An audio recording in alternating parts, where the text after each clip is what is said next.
요셉에 관해서 우리가 지난주에 이어서 말씀을 계속 살펴보고 있습니다. 지난주에 우리가 살펴보았던 말씀은 이 요셉이 굉장히 가족에서 아버지에게 사랑받는 아들이었습니다. 아마 그 가족 내에서 11번째 아들이지만 가장 사랑받는 아들이 아니었을까 생각이 됩니다.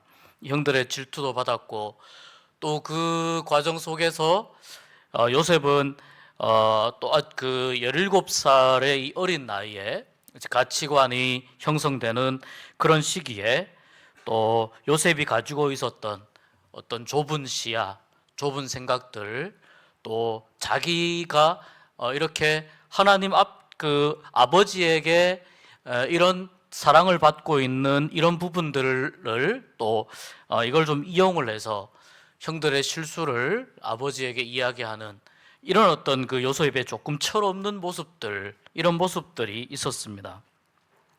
그런데 이제 이 과정 속에서 요셉이 애굽으로 팔려가게 되고, 갑자기 가족에게서 가장 사랑받는 그러한 자리에서 갑자기 요셉의 신분이 노예의 신분으로 떨어지게 됩니다. 이 노예의 신분에서 요셉이 힘들고 어려운 그런 삶을 살아가는 중에, 그러나 그 보디발의 집에서 요셉이 그 보디발의 총애를 받으면서 신임을 얻으면서 가정의 모든 일들을 잘 풀어내는데, 그러다가 또다시 이 보디발의 아내에게 누명을 쓰는 바람에 그만 노예에서 신분이 더 떨어지는 이 죄수의 신분으로까지 내려가게 됩니다. 아주 짧은 시간입니다, 여러분. 요셉의 인생에서 그렇게 길지 않은 짧은 시간에 17살의 소년이 감당하기 어려운 그런 사회적인 신분의 변화, 또 자기 자신에게 있어서는 자유도 빼앗기게 되고, 모든 것을, 자기가 누리던 모든 것을 다 잃어버리게 되는 그런 상황 속에 요셉이 처하게 됩니다. 그런데 지난주 말씀드렸다시피 그 과정 속에서 성경이 요셉의 인생 가운데에서 하나님이 여호와께서 요셉과 함께 하심에 요셉이 형통하였더라라고 하는 이 말씀이, 요셉이 보디발의 집에서 이 노예의 신분으로 있을 때, 그때 성경이 그렇게 말씀하고 감옥에 갇혀서 억울하지만 누명을 쓰고 죄수의 신분으로 그 감옥에 있을 때, 그때 또한 성경이 그렇게 말씀합니다. 성경이 이렇게 말씀하는 이유가 무엇일까? 우리가 좀 고민을 해보고 생각을 해볼 필요가 있습니다. 일이 잘 될 때, 모든 것이 잘 풀어질 때에는 누가 보아도 다 형통한 줄 압니다. 또 누가 보아도 다 잘 된다고 그렇게 생각을 할 수가 있습니다. 근데 하나님의 관심은 어디에 있느냐면, 일이 잘 될 때에도, 또 자기가 갖고 있는 많은 것들을 잃어버릴 때에도, 또 고난을 당하고 어려움을 당할 때, 그런 상황 속에서 과연 하나님을 어떻게 바라보느냐, 여기에 하나님의 관심이 있다는 것입니다. 여러분, 사람들이 보기에도 일이 잘 되고 그럴 때는 다 우리가 형통하다고 이야기합니다.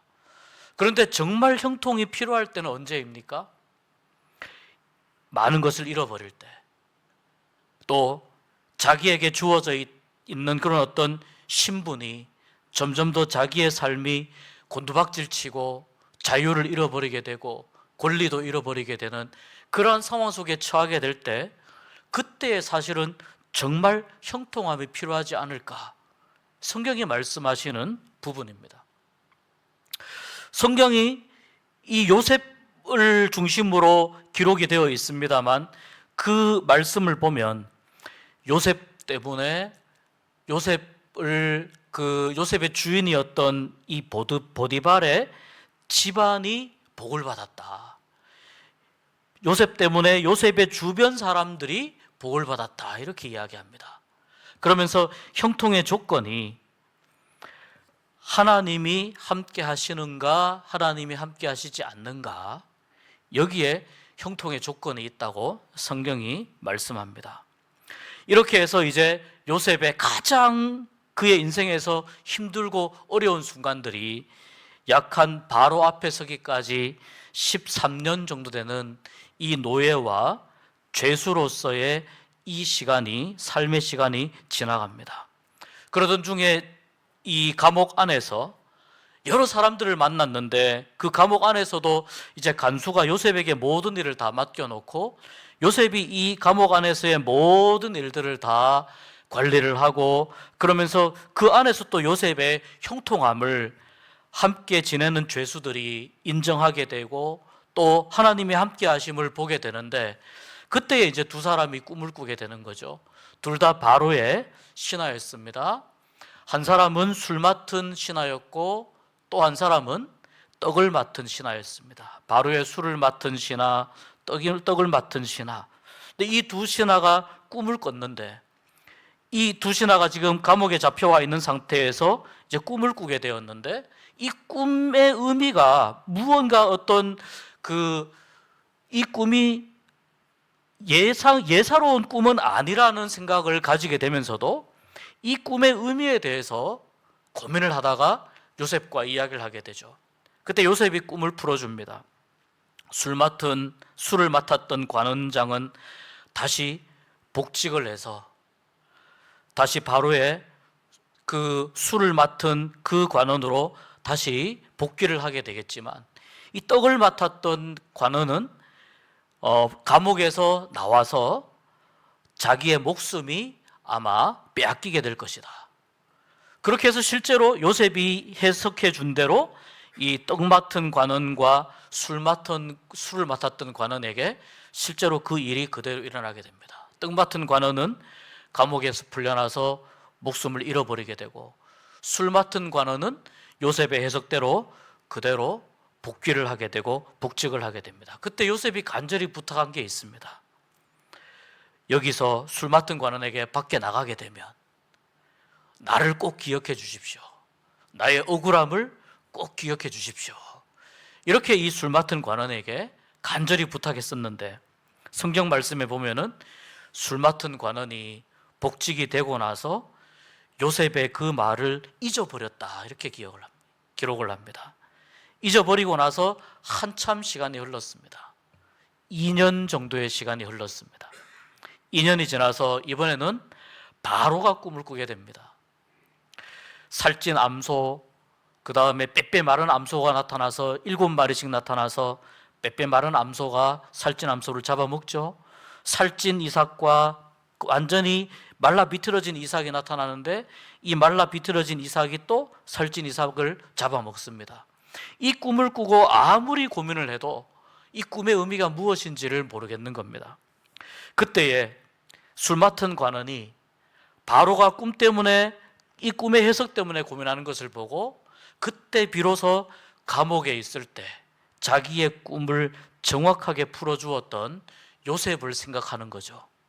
그래서 요셉이라는 사람이 있는데 히브리 청년이 있는데 이 요셉이 어쩌면 우리 바로의 꿈을 해몽해 줄지도 모릅니다. 해석해 줄지도 모릅니다.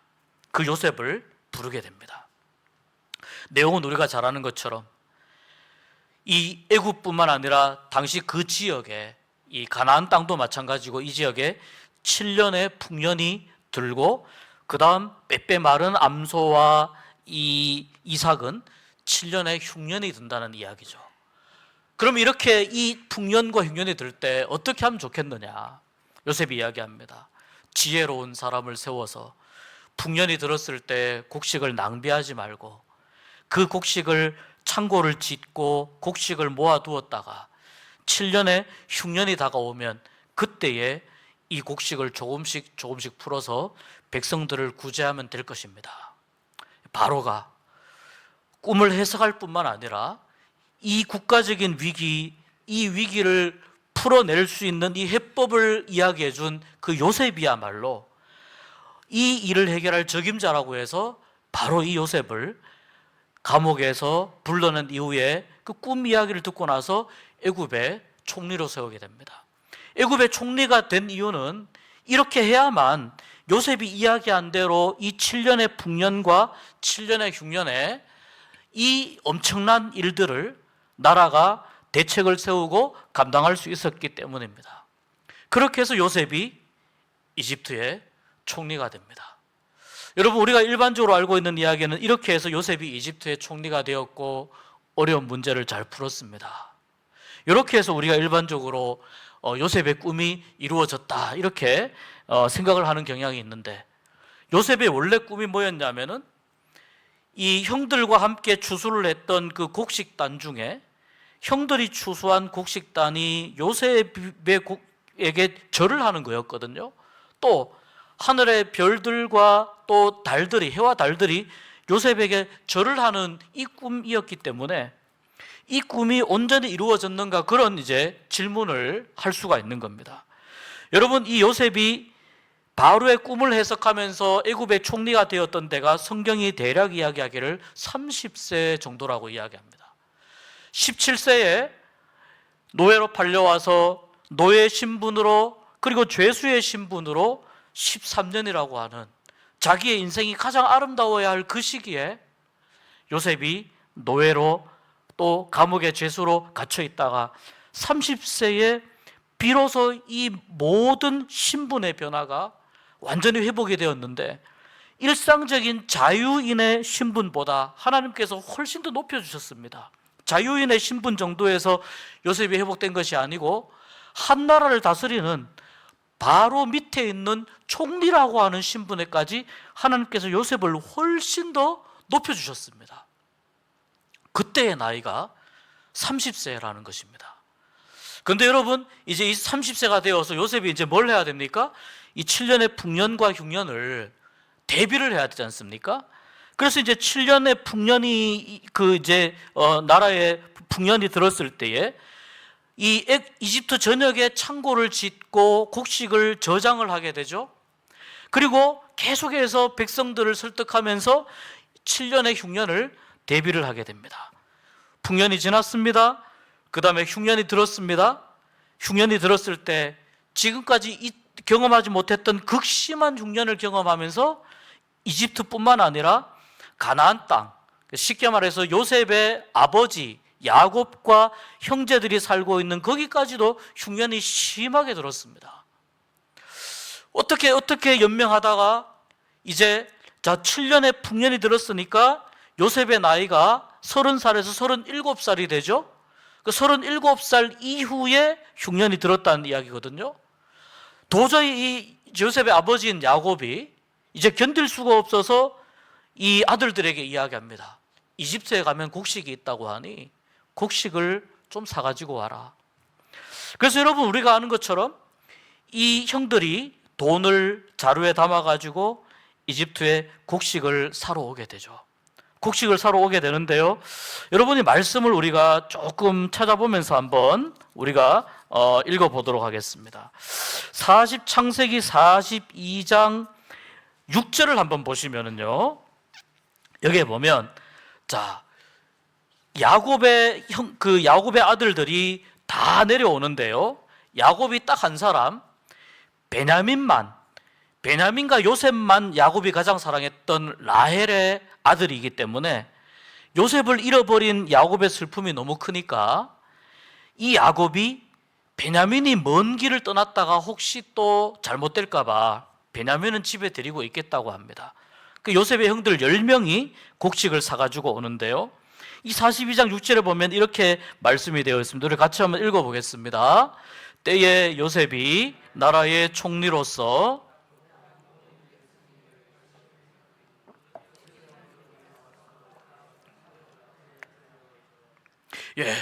여러분, 여기 보시면은 이제 요셉이 이 애굽의 총리로 그 땅의 모든 백성들에게 곡식을 파는데, 요셉의 형들이 가나안 땅에서 애굽까지 왔습니다. 와서 보니 뭘 합니까? 요셉의 형들이 그 앞에서 땅에 엎드려 절을 하며, 이렇게 되어 있습니다. 그 앞에서 엎드려 절을 하며. 요셉의 꿈이 부분적으로 이루어지는 장면이 나오는 거죠. 정말 요셉의 꿈대로 형들이 요셉 앞에 와서 절을 하는 겁니다. 그런데 여러분, 이제 우리가 오늘 45장을 읽었기 때문에 중간을 조금 빨리빨리 우리가 내용을 정리해서 가면, 요셉이 이 형들을 처음에 이제 정탐꾼이라고 이야기를 합니다. 너희들은 여기에 정탐꾼 아니냐.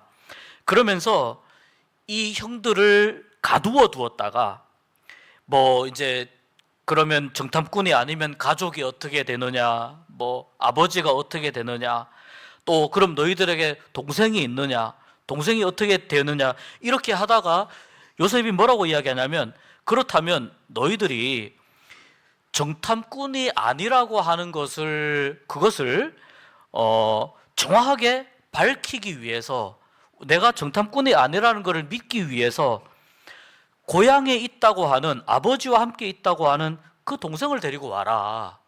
이렇게 요셉이 형들에게 이야기하죠. 그 막내 동생을 데리고 와라. 그러니까 이 요셉의 형들이, 요셉이 지금 애굽의 총리이지만 자기들의 동생이라는 것은 아직 모르고 있거든요. 그들이 42장 21절에 이렇게 이야기합니다. 그들이 서로 말하되 우리가 아우의 일로 말미암아 범죄하였도다.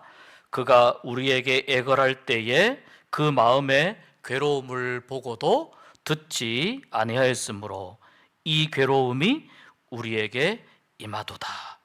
그리고 루벤이 22절에 또 뭐라고 하느냐면, 죄를 짓지 말라고 내가 말하지 않았느냐. 우리가 그의 동생, 우리 동생 요셉의, 말하자면 요셉의 핏값을 우리가 지금 치를지도 모른다. 이렇게 형들끼리 이야기합니다. 요셉은 자기가 히브리 사람이니까 이 형들이 하는 이야기를 다 알아듣죠. 그러나 이 형들은 요셉이 이집트 사람이라고 생각했기 때문에 자기들이 하는 말을 알아듣질 못한다고 생각하는 거예요.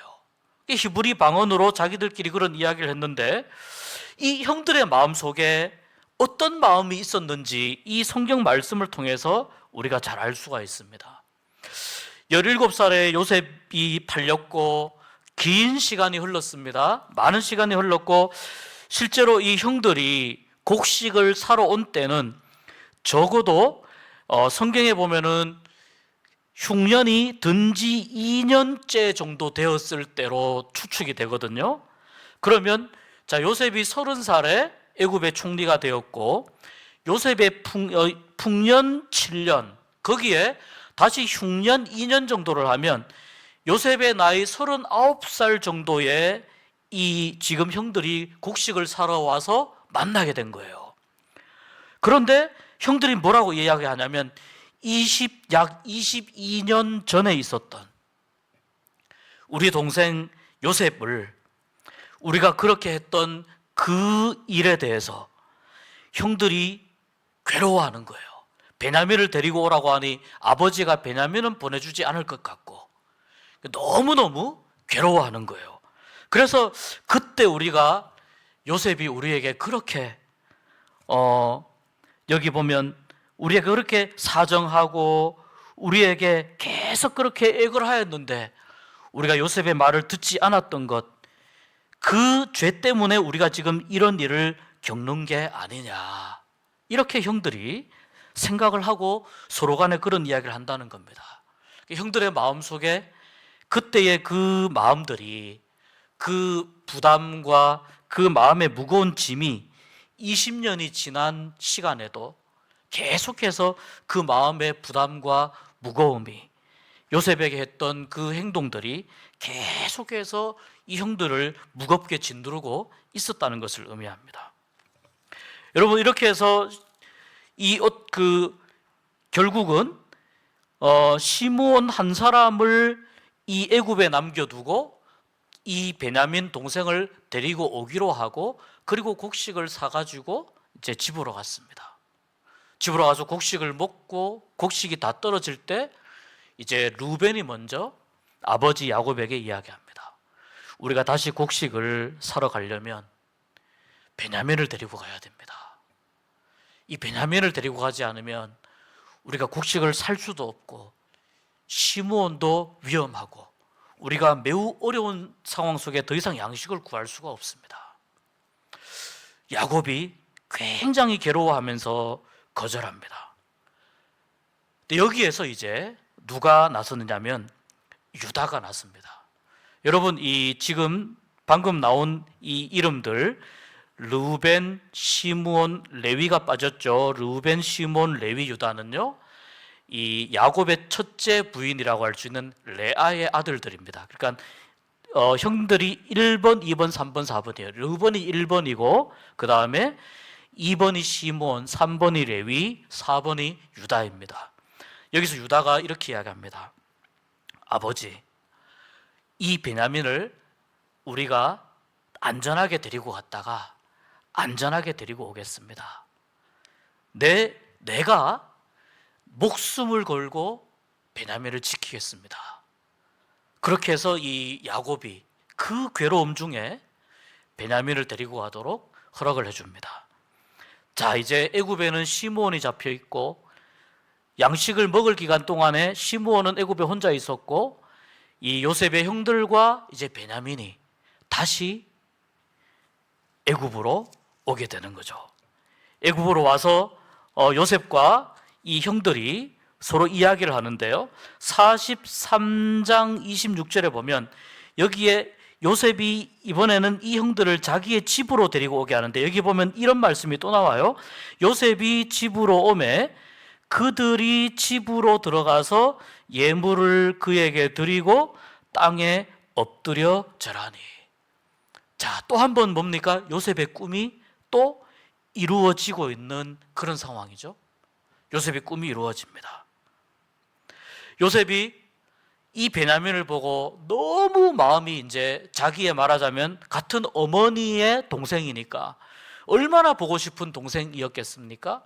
그래서 한쪽에 가서 막 다른 방에 찾아가서 막 꺼이꺼이 울고 그리고 다시 돌아와서 다시 이 형제들을 잘 대우를 해주고 그리고 이제 다시 양식을 주고 양식 값으로 가지고 왔던 돈도 다 넣어주고 그리고 베냐민의 그 양식통에 이제 은잔을 자기가 쓰는 은잔을 넣어서 모르게 넣은 거죠. 그렇게 해서 이제 다시 돌려보내는 거죠. 그래서 돌아가는데 이제 요셉이 자기의 부하에게 빨리 가서 이 형제들, 이 가나안에서 왔던 이 사람들에게 빨리 가서 내가 쓰는 은잔이 없어졌다고 혹시 가지고 가지 않았는지 찾아보라고 그렇게 이제 자기의 부하들에게 명령을 내리죠. 그래서 이 부하들이 급히 추격해 와서 자루를 다 풀어보니 베냐민의 양식통에서 은잔이 발견이 되는 거예요. 이 형들은 베냐민도 마찬가지고 은잔을 가지고 갈 아무런 생각이 없었던 거죠. 아무런 생각도 없고 은잔을 가지고 훔칠 아무런 그런 마음도 없고 너무 고마운 마음에 양식을 받아가지고 간 건데 요셉이 이렇게 이제 일을 만든 거죠. 그래서 다시 이집트로 다시 불려옵니다. 불려와서 뭐라고 이야기합니까? 은잔이 발견된 그 사람이 나의 종이 되어야 될 것이다. 요셉이 이야기합니다. 근데 이 말을 하는데 내가 목숨 걸고 베냐민을 책임지겠습니다 라고 이야기했던 유다가 뭐라고 이야기하냐면 44장 16절에 보니까요 유다가 말하되 우리가 내 주께 무슨 말을 하오리이까 무슨 설명을 하오리이까 우리가 어떻게 우리의 정직함을 나타내리이까 하나님이 종들의 죄악을 찾아내셨으니 우리와 이 잔이 발견된 자가 다 내 주의 노예가 되겠나이다. 이렇게 유다가 요셉에게 이야기합니다. 요셉이 말합니다. 아니다. 그 은잔이 발견된 이 너희들의 동생이라고 하는 이 베냐민만 나의 종이 되고 너희들은 다 집으로 올라가라. 그러니까 형들이 못 올라가는 겁니다. 만약에 그렇게 되면 어떻게 되겠습니까? 아버지 야곱이 베냐민이 또 올라오지 못하는 것을 돌아오지 못하는 그것을 이 야곱이 알게 되면 이 야곱의 이제 어떻게 되겠습니까? 야곱이 아마 너무 큰 충격에 쓰러지든지 이렇게 되겠죠. 그렇게 해서 이 형들이 결국은 요셉 앞에서 서로의 자기의 이야기들을 나누고 또 여기에서 대표적으로 이제 유다가 이런 상황들을 쭉 쭉 설명을 해줍니다. 설명을 해주면서 결국 유다가 마지막에 뭐라고 이야기하느냐면 33절에 이렇게 44장 33절에요. 이렇게 이야기합니다. 이제 주의 종으로 그 아이를 대신하여 머물러 있어 내 주의 종이 되게 하시고 그 아이는 그의 형제들과 함께 올려 보내소서. 그 아이가 나와 함께 가지 아니하면 내가 어찌 내 아버지에게로 올라갈 수 있으리까? 두렵건대 제 해가 내 아버지에게 미침을 보리이다. 여러분, 유다가 요셉 앞에서 자기들이 과거에 그 지었던, 동생에게 지었던 그러한 죄들에 대해서도 이 유다가 고백을 하고 또 인정을 하고 또 그러면서 내가 목숨 걸고 베냐민을 지키겠습니다라고 했던 아버지와 했던 그 약속을 유다가 지키기 위해서 베냐민을 보내시고 나를 종으로 삼아 주십시오. 이렇게 사건이 진행이 됩니다. 이 사건 이후에 오늘 우리가 읽은 이 말씀이 이제 나오는 겁니다. 여러분, 여기까지 쭉 왔을 때 요셉이 형들과의 여러 번 만남 가운데에서 요셉이 몇 번 눈물을 흘렸던 적이 있습니다.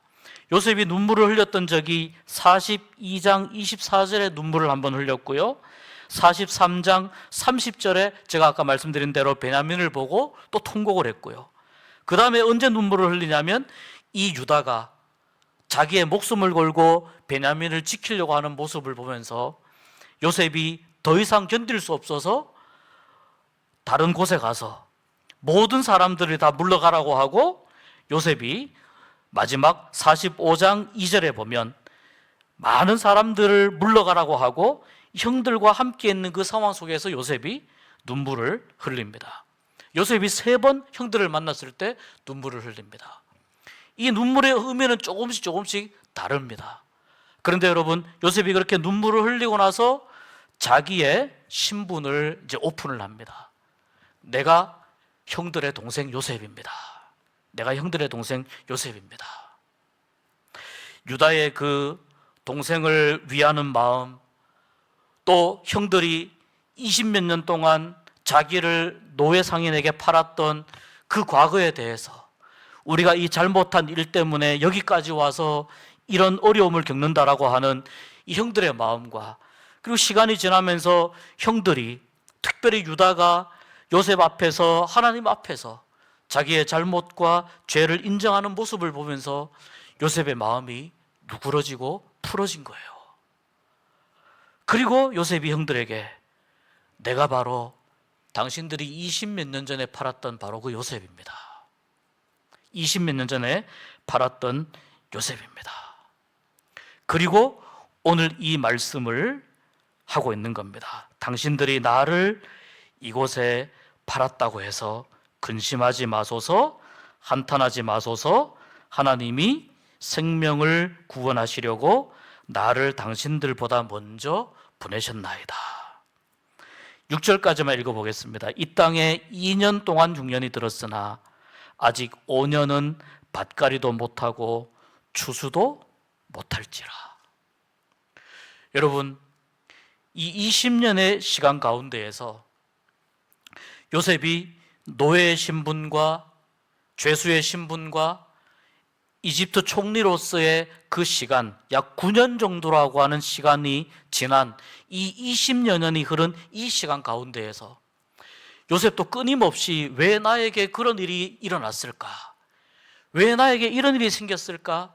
아마 이 질문을 계속 했을 겁니다. 그런데 형들을 만나고 형들이 지난 시간 동안 또 형들의 그런 모습들과 아우 베냐민을 대하는 모습을 보면서 자기에게 대했던 모습과 전혀 다른, 아우 베냐민을 정말 목숨을 걸고 지키려고 하는 이러한 모습들을 보면서 요셉의 마음도 거기에서 감동이 일어나는 거예요. 또 유다가 요셉에게 내가 종이 되겠습니다. 베냐민을 풀어주십시오. 내가 종이 되겠습니다. 이것은 내가 치러야 할 죄값입니다. 그렇게 이 유다가 자기의 그 이야기를 하면서 요셉 앞에 베냐민을 대신해서 내가 종이 되겠다고 하는 이 말을 들으면서 요셉의 마음 가운데 또 자기가 그동안 고민했던, 자기가 그동안 질문했던 여러 가지 일들에 대한 이 질문들이 풀어지는 거예요. 대답이 해결이 되는 거예요.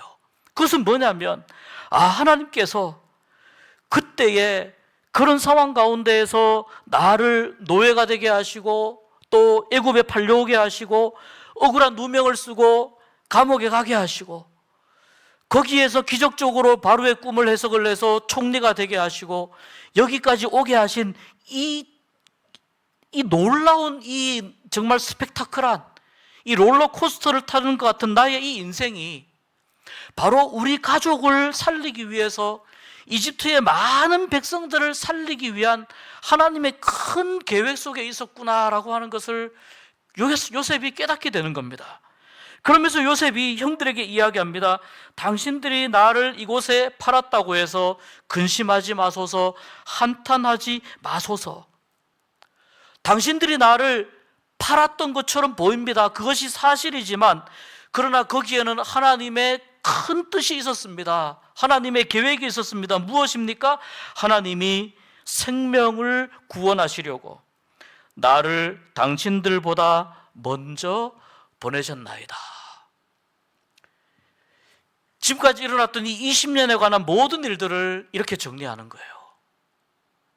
형들의 마음을 위로하면서 형들도 살리고 가족도 살리고 이집트의 모든 사람들도 살리기 위해서 하나님께서 이 큰 계획을 가지고 나에게 시련도 주시고 고통도 주시고 아픔도 주시고 괴로운 순간들을 지나게 하셨는데, 그때에 그렇게 힘들고 괴로웠지만 그래도 내가 노예로 살고 있을 때 내 주위의 사람들이 하나님이 나와 함께 하신다는 것을 인정을 했고 하나님의 형통하게 하심을 내가 누렸습니다. 내가 죄수로 있을 때에 비록 억울하게 그 감옥 안에 갇혔지만 거기에서 하나님이 나와 함께 하심을 내가 경험했고 거기에서 하나님의 형통하심을 내가 경험했습니다.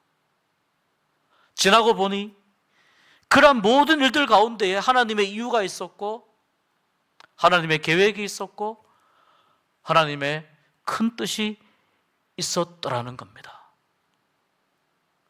그렇기 때문에 형들을 붙잡고 위로합니다. 괴로워하지 마십시오. 근심하지 마십시오. 한탄하지 마십시오. 이제 흉년이 2년째입니다. 앞으로 남은 5년을 어떻게 견디겠습니까? 빨리 올라가서 아버지를 모시고 오십시오. 아버지를 모시고 다 이 애굽 땅에 온 가족이 와서 여기에 이주해서 정착하십시오. 이것 때문에 하나님이 나를 여기에 보내신 것입니다. 형들을 위로하고 형들을 다시 아버지에게로 돌려보냅니다. 여러분, 신앙은 어떻게 보면은 해석이라고 볼 수 있습니다. 하나님이 나의 삶 가운데, 내 인생 가운데 어떤 일을 행하셨는데 그 일을 하나님의 관점에서 풀어서 받아들이는 것, 이것이 신앙의 해석이라고 볼 수 있습니다. 사람의 관점에서 보면은 요셉이 얼마나 억울하고 얼마나 그 마음 가운데에 한이 맺혀 있겠습니까? 그런데 요셉이 그 시간 가운데에서 하나님의 관점에서 자기에게 일어난 일들을 다시 한번 들여다보기 시작합니다. 하나님의 큰 뜻이 있었구나. 우리에게도 마찬가지인 줄 믿습니다. 그래서 바울이 고백하기를 하나님을 사랑하는 자, 그 뜻대로 부르심을 입은 자들에게는 모든 것이 합력하여 선을 이룬다. 바울이 이렇게 고백을 하는 것처럼 우리가 하나님의 선하심을 믿고 하나님의 큰 계획과 하나님의 큰 뜻을 믿고 살아갈 때에 우리에게 일어나는 여러 가지 많은 일들, 다양한 일들을 신앙으로 해석하고 이해하고 믿음으로 받아들이는 은혜가 우리에게 있게 되는 줄 믿습니다.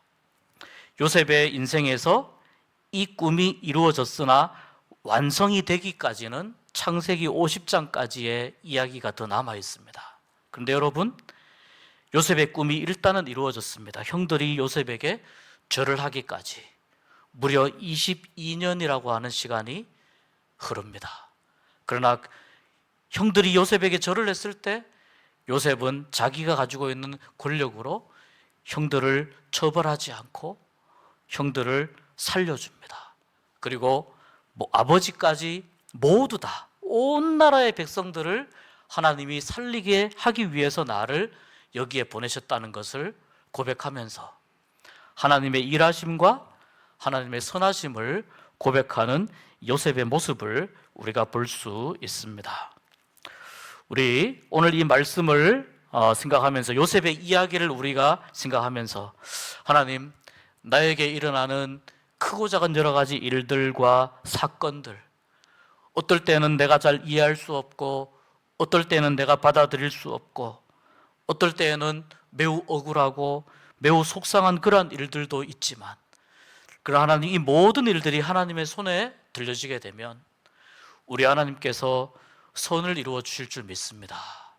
이렇게 믿고 우리가 고백하는 마음으로 요셉과 같은 믿음으로 승리하는 여러분 되시기를 주의 이름으로 축복합니다.